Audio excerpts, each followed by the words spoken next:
Hello, Vanakkam. Welcome back to my channel. Today we will talk about something very familiar to all of us. Excuses. இந்த excuse நம்ம இன்னொருத்தருக்கு சொல்கிற excuse இல்லை, இந்த excuse நம்மக்கிட்ட சொல்கிற எக்ஸ்கியூஸ். நம்மக்கிட்ட எப்போ சொல்கிற எக்ஸ்கியூஸ், ஏதோ ஒரு விஷயம், ஏதோ ஒரு பெரிய கோலுக்காக ஒரு எஃபர்ட் எடுக்க வேண்டிய டைமில் நம்ம சொல்கிற எக்ஸ்கியூஸ். நல்லா ஒர்க் அவுட் பண்ணி ஹெல்தி பாடி கொண்டு வரணும் அப்படின்னு நம்ம தூங்க போகும்போது நினைக்கிறோம், நாளையிலேருந்து சரியான ஒர்க் அவுட்டு தான் அப்படின்னு நினைக்கிறோம். ஆனால் காலையில் எந்திரிச்சு ஒர்க் அவுட் பண்ணுறதுக்குன்னு நினைக்கிற டைமில் என்னாகும், ஏதோ ஒரு எக்ஸ்கியூஸ் வந்துருக்கு. கை வலிக்குது, கால் வலிக்குது, நேற்று எப்படியும் தூக்கம் சரி ஆகலை, அதனால் ஸ்டார்ட் பண்ண முடியாது, இன்றைக்கி வேறு 1000 வேலை இருக்குது, அதெல்லாம் கொஞ்சம் முக்கியமானது, இதில் கூட சேர்த்து ஒர்க் அவுட் ட்ரை பண்ண முடியாது, அப்படி இப்படின்னு ஏதோ ஒரு எக்ஸ்கியூஸ் நம்ம கண்டுபிடிச்சிடும். Same with studies. நல்லா படிக்கணும்னு நினைக்கிறோம், உட்காந்துடும்போது ஏதோ ஒரு எக்ஸ்கியூஸ் சொல்லி அதை தள்ளி வைக்கிறோம். So how to we stop excuses? இந்த மாதிரி எக்ஸ்கியூஸ் சொல்லி நம்மளே நமக்கு பிரச்சனையை பண்ணுறதுக்கு எப்படி ஒரு எண்ட் கொண்டு வர முடியும்? How to we stop excuses? அதுக்கான ஒரு சில வழிகள் நம்ம இன்றைக்கி பேசுவோம். ஸோ ஃபர்ஸ்ட் திங் இஸ், இந்த எக்ஸ்கியூஸ் எல்லாம் வேக்யூமில் உருவானது கிடையாது. These did not occur in a vacuum. இது எங்கேயும் இல்லாமல் புதுசாக உருவானது கிடையாது. There is a reason behind it. இதுக்கு ஒரு காரணம் இருக்குது. அது இம்மீடியட்டாக வாட் எவர் அப்பியர்ஸ் அந்த மாதிரி காரணமாக இருக்காது. It could be something deeper. So we need to identify what is this excuse really trying to prevent. ஏதோ ஒன்றிலேருந்து நம்மளை ப்ரொடெக்ட் பண்ணுறதுக்கு தான் இந்த எக்ஸ்கியூஸ். அது என்ன? மெனி காரணங்கள், மெனி ரீசன்ஸ் இருக்கலாம். ஒன்று பயம் இருக்கலாம், இன்னொன்று ஃபிசிக்கலி டயர்டாக இருக்கலாம், ஃபெட்டீக் இருக்கலாம், இன்னொன்று நான் அதுக்கான அந்தளவுக்கு கேப்பபிள் இல்லை, என்னால் இது முடியாதுன்ற செல்ஃப் டவுட் இருக்கலாம். இந்த மாதிரி நிறைய காரணங்களால், fear of failure, fear of even success, இதனால எல்லாம் நம்ம இந்த எக்ஸ்கியூஸ் சொல்லலாம்.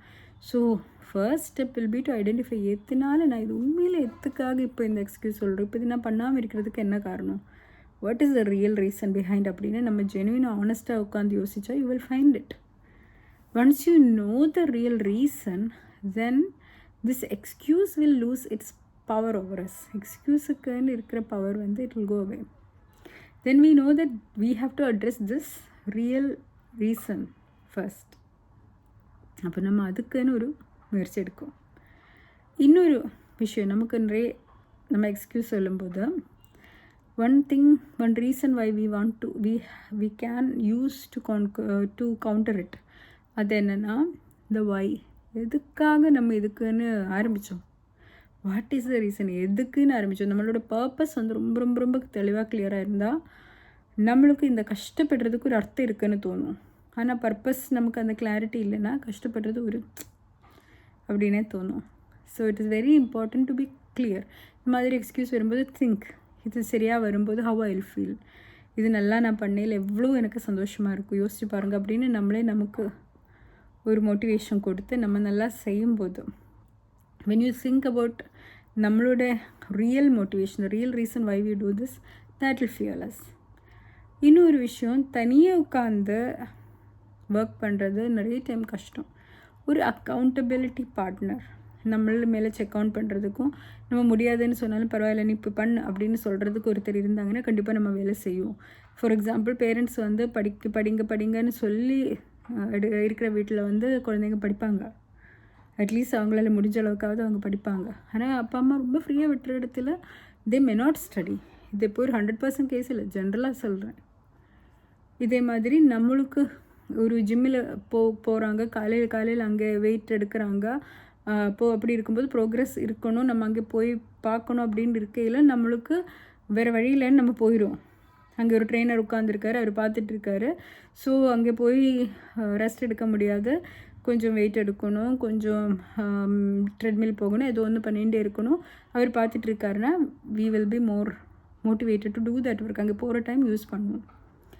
இப்போது நம்ம ஒரு ஒர்க் பண்ணிகிட்டு இருக்காங்க, அது இன்னொருத்தர் பார்க்குறாங்க, இந்த டைமுக்குள்ளே கொடுக்கணும்னு எதிர்க்காங்கன்னா வி வில் டூ இட் இல்லைங்களா? இல்லைனா அட்லீஸ்ட் நம்மளுக்கு ஒரு ஃப்ரெண்ட் ஒரு ஃபேமிலி மெம்பர் டெய்லி நம்ம மேலே செக்இன் பண்ணுறாருன்னா we will be more motivated to do it, because nobody wants to lose face. யாருக்கும் தான் நம்ம வந்து வில் பவர் இல்லாத ஆள்ன்ற மாதிரி உலகத்துக்கு முன்னாடி நடக்கணுன்ற ஆக்ரகம் ஒரு ஆசை இல்லை. So we will make sure that we do it. So find somebody either online or offline who can be an accountability partner. That will also help us to not fall into excuses. And then one thing is that we have to, whenever this excuse ரொம்ப ஸ்ட்ராங்காக வரும்போது என்ன நினைக்கணும்னா, இப்போ இது விட்டுட்டாலும் இப்படி நம்ம விட்டுட்டே இருந்தோம்னா இன்னொரு வருஷத்தில் என்ன ஆகும், நம்ம இருக்கிற மாதிரி இருக்கும், இல்லை இதை விட கஷ்டமாயிடும். ஆனால் நம்ம டெய்லி கொஞ்சம் எஃபர்ட் எடுத்துகிட்டே இருந்தோம்னா, கன்சிஸ்டன்ட் ப்ரோக்ரஸ் பண்ணிகிட்டே இருந்தோம், ஒரு வருஷத்தில் எவ்வளோ ட்ரான்ஸ்ஃபர்மேஷன் வரும் யோசிச்சு பாருங்கள். இப்படின்னு நம்மளே அந்த இஃப் யூ டூ இட் வரப்போகிற ரிசல்ட் அதை பற்றி சொல்லி we can motivate ourselves. இது வேறு யாரும் வந்து சொல்ல வேண்டிய அவசியம் கூட இல்லை. we can just tell ourselves. பண்ணாமல் இருந்த ஒரு வருஷத்தில் என்ன ஆகும், பண்ணால் ஒரு வருஷத்தில் என்ன ஆகும், or whatever is your time frame. இது can actually motivate you. And then break down your goal into smaller goals. நீங்கள் இன்றைக்கி நினச்ச விஷயம் ரொம்ப பெருசான உங்களால் பண்ணவே சுத்தமாக முடியாதுன்னா do a little bit.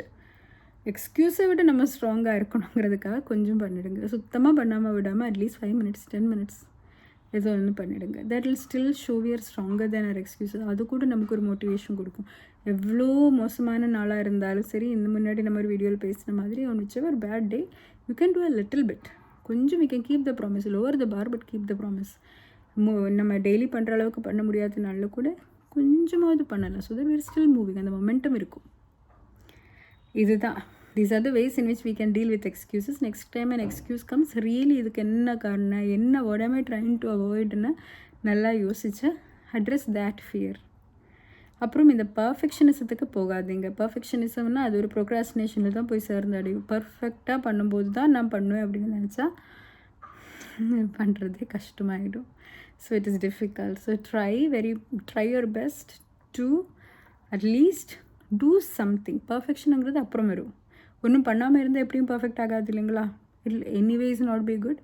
அப்போ அட்லீஸ்ட் நீங்கள் ஒரு முயற்சி எடுத்தால் there is a chance for perfection. அப்புறமா இம்ப்ரூவ்மெண்ட் பண்ணிக்கலாம்.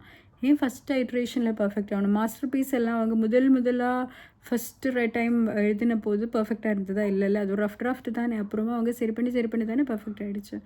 அதே மாதிரி நம்மளே முடிஞ்சது பண்ணலாம். அப்புறம் ப்ரோக்ரெசிவாக we will make it better. பர்ஃபெக்டாக இருக்கிற காலத்தில் circumstances perfect, resources perfect, timing perfect, mentally I'm perfect, எல்லாமே கரெக்டாக இருந்து நானும் பர்ஃபெக்ட் ஒர்க் பண்ணுறேன்னெல்லாம் நினச்சி டைம் வேஸ்ட் பண்ண தேவையில்லை. Do what you can, where you are with what you have, அவ்வளோதான். அதே போதும். That is still a step forward.